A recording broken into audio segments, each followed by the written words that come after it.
Olá, professores, professoras, né, e professor Lucas. Tudo bem com vocês? Espero que sim. Meu nome é Bruna e hoje eu e a Cláudia e a Thaís vamos falar um pouco sobre a importância da gestão escolar e sua contribuição para uma educação inclusiva. Nós já sabemos o quanto é importante a gestão em um ambiente escolar, bem como ser democrática e participativa, para assim conseguir atingir de forma significativa o objetivo central, que é a aprendizagem do aluno. A gestão não está só na escola, ela ultrapassa os muros, chegando às maiores instâncias que regem nosso país. Em uma via de mão dupla, ela trabalha em conjunto, ou seja, assuntos que são tratados da escola para fora e de fora para a escola.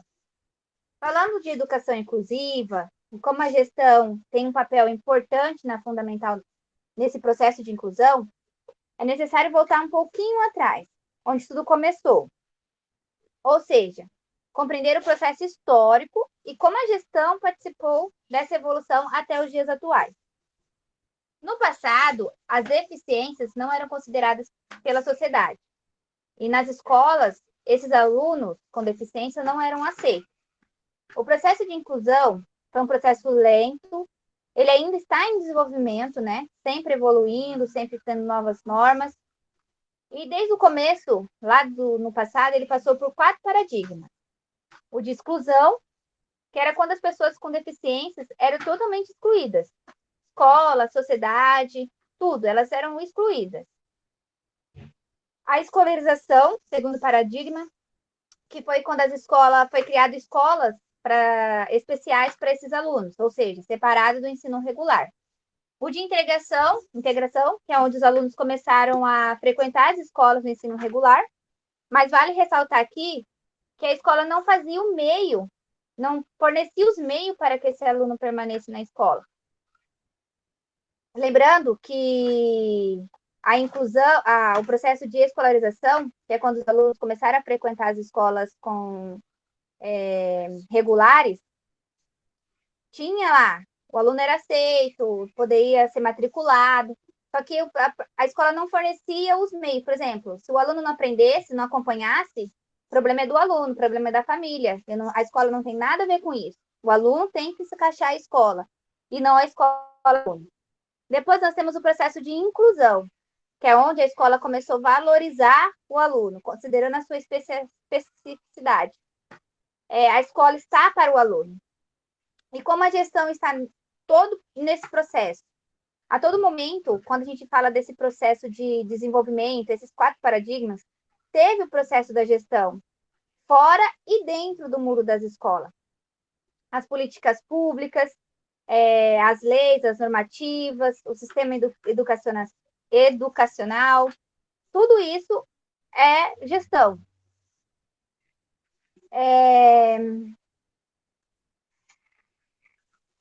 E tudo isso ocorreu num processo de desenvolvimento.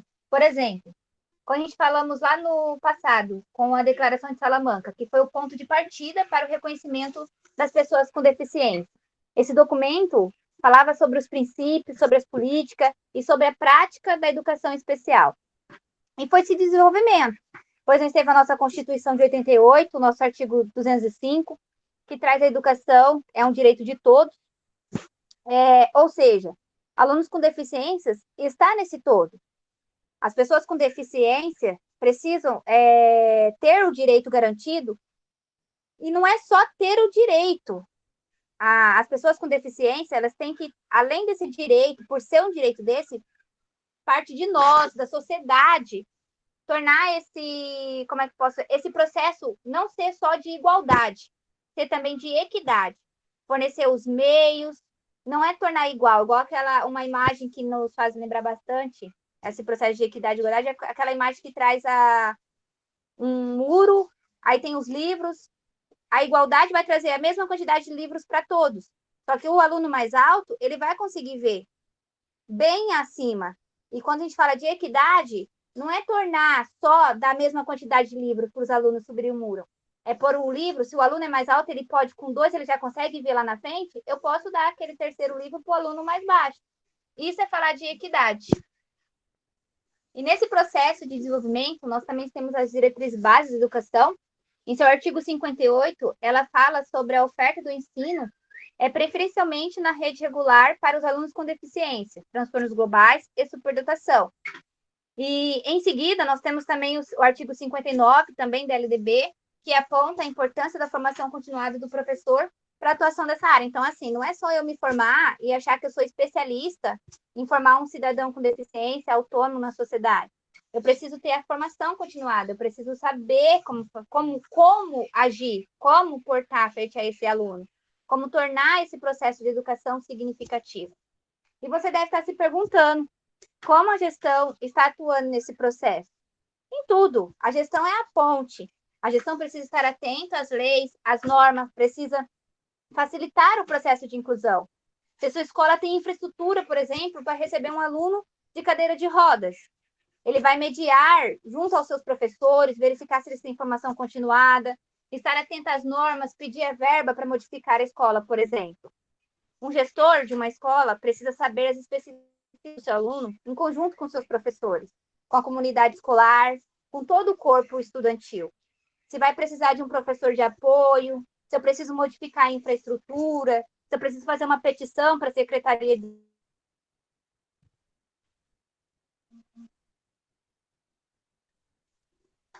deu uma interferência técnica, mas continuando o que eu estava falando, bem como tornar a escola inclusiva. Se vai precisar fazer uma petição para a Secretaria de Saúde, fazer um encaminhamento, os pais, para um encaminhamento para uma área, para um especialista. Isso é o papel da gestão dentro de uma parte democrática, participativa. Ou seja, tornar seus alunos, independente da sua deficiência, cidadãos autônomos, participativos, em sociedade. Agora eu vou passar a fala para a Thaís, que vai dar continuidade nessa discussão que nós estamos tendo. Como a Bruna falou, né, ela falou do processo histórico todo da inclusão, ela ainda nos lembrou de que a gente ainda está longe de conseguir um mundo inclusivo, mas a gente está andando para que a gente consiga alcançar essa inclusão. Deu uma interferência no áudio, então eu vou retomar. Hoje a gente tem os órgãos públicos que garantem, por lei, o acesso à inclusão para todo mundo. Mas a sociedade em si, ela garante muito a inclusão por meios arquitetônicos, a questão da acessibilidade.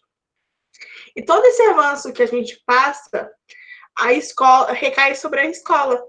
E quando a gente fala de escola, a gente tem que pensar na evolução que ela tem que ter sobre a sociedade para garantir uma educação com êxito no final. Então, um grande desafio da escola de hoje é trazer a inclusão de uma maneira que a criança portadora de deficiência tenha um processo de aprendizagem efetivo. A Heloísa Luque, ela traz a gestão, a organização da escola como uma organização. Ela está lá para planejar e organizar todos os que estão à sua volta, a orientação, os pais, os alunos. Ela está lá para avaliar as necessidades que cada pessoa precisa para que o aluno consiga uma aprendizagem com êxito. Deixa eu ver. Então, cabe à gestão atuar de acordo com os princípios éticos, seguindo as determinações dos órgãos públicos, seja ele nacional, estadual ou municipal. O papel da gestão para a inclusão é o quê? Garantir todos os recursos necessários, seja ele didático, seja ele de acessibilidade, seja ele de humanos, que quer dizer professores, dependendo de cada especificidade de cada aluno. Para isso, a gestão precisa de um trabalho coletivo. Todo mundo tem que pensar numa gestão participativa, todo mundo tem que ter o mesmo objetivo. Por quê? Porque assim a gente vai ter o processo de desenvolvimento do aluno. Se eu tenho um professor pensando somente no aprender por aprender, e a gestão está lá, ela disponibiliza todos os recursos didáticos, a criança não vai ter o processo dela significativo, porque vai ter uma falha. Então, todo mundo tem que trabalhar junto para que a gente consiga pensar no aluno. Então, o nosso foco é o quê? O aluno, independente de qualquer outra coisa. Todo mundo tem que ter esse objetivo. Justamente tem que ter esse objetivo para não acontecer a questão do iceberg. Por quê? Quando eu tenho uma pessoa que foca só no problema superficial, a outra foca em outro problema, o outro foca em outro, a gente não vai ter o total, porque o iceberg é o quê? A gente só vê a ponta, a gente não vê a profundidade, o que está causando. Então, cabe à gestão ver o que está causando essa aprendizagem, essa falha na aprendizagem, se é o quê? Uma doença, uma deficiência cognitiva, um recurso de aprendizagem, o que é o problema? Se é familiar, se é emocional. Então, cabe o quê? A toda a equipe estar analisando o processo. A gente sabe que a gestão ainda está muito longe de falar assim, estamos em uma gestão inclusiva.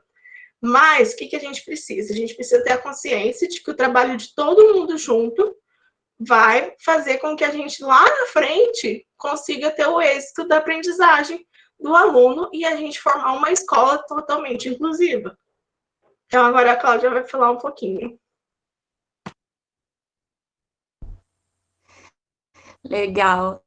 Então, a Bruna lembrou a gente, né, sobre a importância da inclusão e a Thaís falou sobre a gestão participativa, né?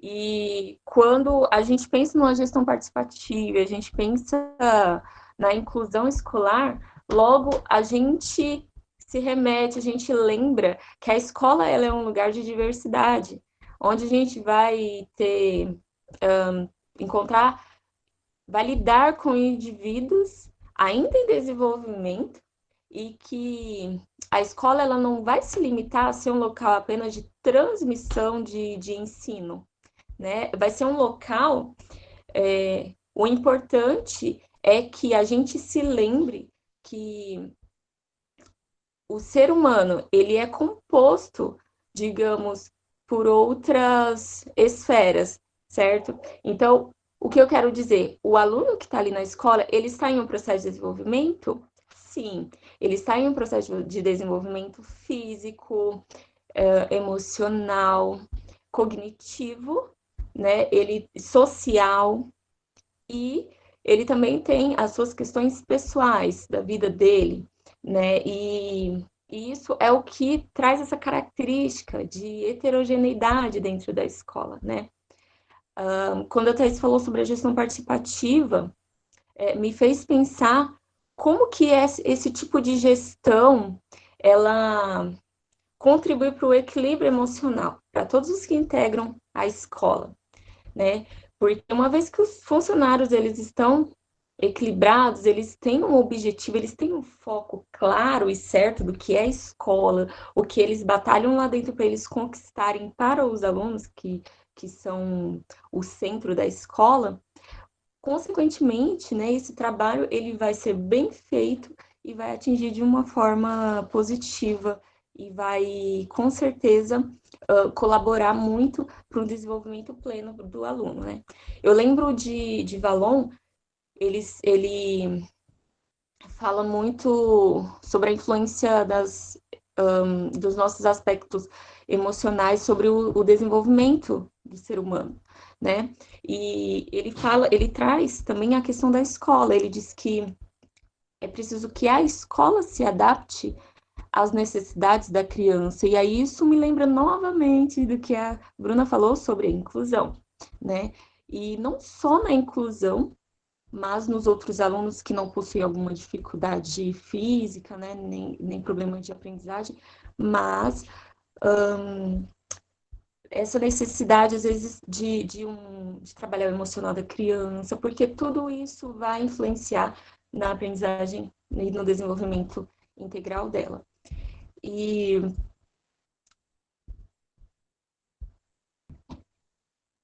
posso falar? A gente teve mais um probleminha técnico com o áudio, mas retomando o que eu estava dizendo. Por isso que é importante para a gestão, e quando eu falo gestão, eu não estou me referindo ao diretor da escola, mas eu estou me referindo a todos os funcionários, porque a gestão ela é feita coletivamente. Então, quando a gente fala, por isso que é importante que a gestão, ela sempre busque, né, entender como funciona o desenvolvimento humano, né? Uma vez que a escola ela não se limita somente à ação de ensinar, né? Porque a gente lida com seres humanos, né? E por isso que é essencial para todos os funcionários ali da escola, professor, diretor, conhecer teorias do desenvolvimento, conhecer como ocorre o desenvolvimento de uma criança, a aprendizagem de uma criança, seja ela dita normal ou com alguma dificuldade. Por isso que é tão importante também a questão da formação continuada, tanto para a educação inclusiva como para a educação de ensino regular, de ensino comum, porque eu aprendi durante a minha formação, e isso fixou muito em mim, que a sala de aula é o nosso laboratório, é o nosso local de investigação, né? Então, a gente tem uma facilidade de estar ali o tempo todo investigando nossos alunos e buscando colaborar com outros profissionais também, né? Quando a gente se dedica a cada vez mais enriquecer a nossa área com conhecimentos sobre isso. E isso só vai trazer o melhor para o nosso aluno, né? Que é o nosso foco e o centro da educação, a área onde a gente atua. Então, profs, agora a gente vai abrir uma roda de conversa para a gente poder pontuar algumas coisas que a gente achou relevantes sobre essa apresentação. Podem abrir os microfones aí, meninos. E aí agora a gente vai elencar algumas coisinhas. Pensando trazendo essa questão de gestão, de inclusão, e o foco principal que vocês pediram, que foi a interdisciplinariedade, quando a gente começou a fazer essa IP, a gente ficou tipo, cara, literalmente, corrigindo, a gente não trouxe na parte teórica, né, na primeira parte da IP, essa questão da psicologia, não apresentamos muito a questão da matéria da Letícia, né, na parte teórica.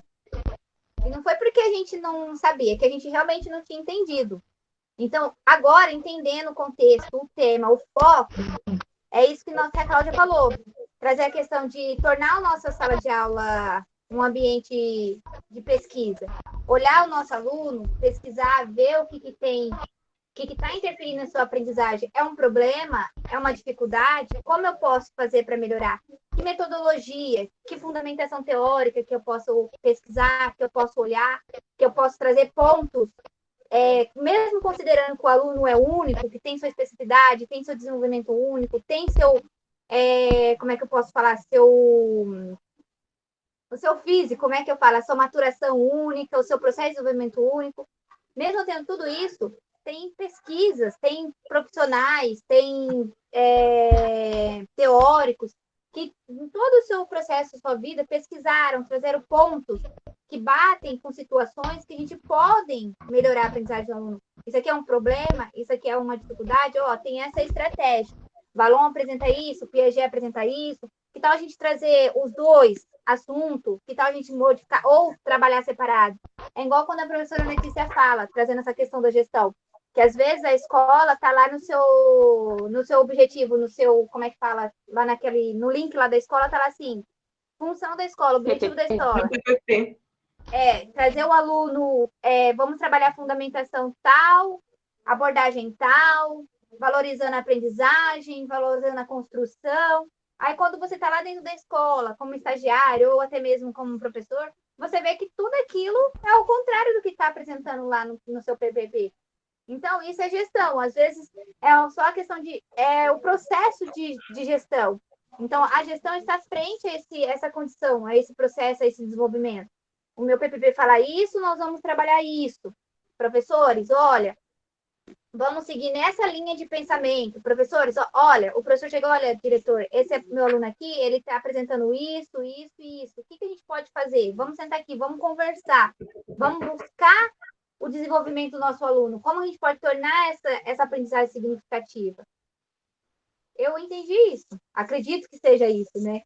Uma gestão democrática, participativa, a importância dela para o processo de inclusão. Sim. Sim, a Bruna relevou ela falou sobre o artigo 59 da LDB, se eu estiver errado, você me corrige, Bruna, onde garante, né, que o professor ele tenha uma formação continuada, né, o professor de educação inclusiva ele tenha formação continuada.